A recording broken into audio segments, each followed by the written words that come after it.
छौरी तू होली में रंग देना भरल छै पिचकारी उछाल देना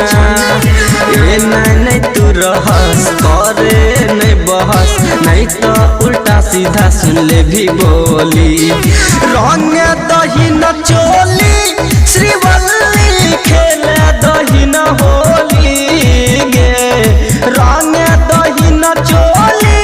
श्रीवल्ली खेले दही न होली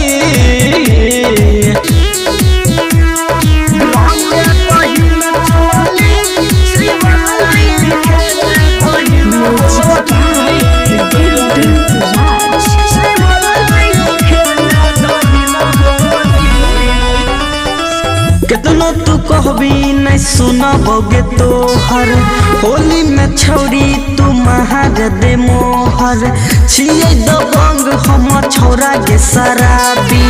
होली के दिन छे देखाबे ने तू दा जनी भाग तू पिछाड़ी तनी आए ने आगारी झूठे बनै छे छौरी तू बाहुबली रंग दही न चोली श्रीवल्ली खेले दही न होली गे रंग दही न चोली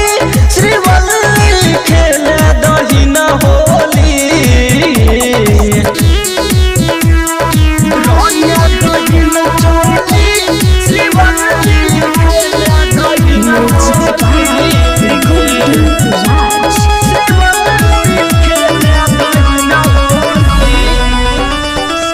आज तू छौरी कर ना हीरोगिरी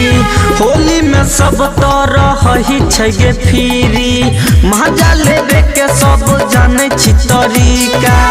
गलत लगैबो तोरा पर तो नहीं तनी बात हमर मान तू एना नहीं टाल तोरा कहै छो बादल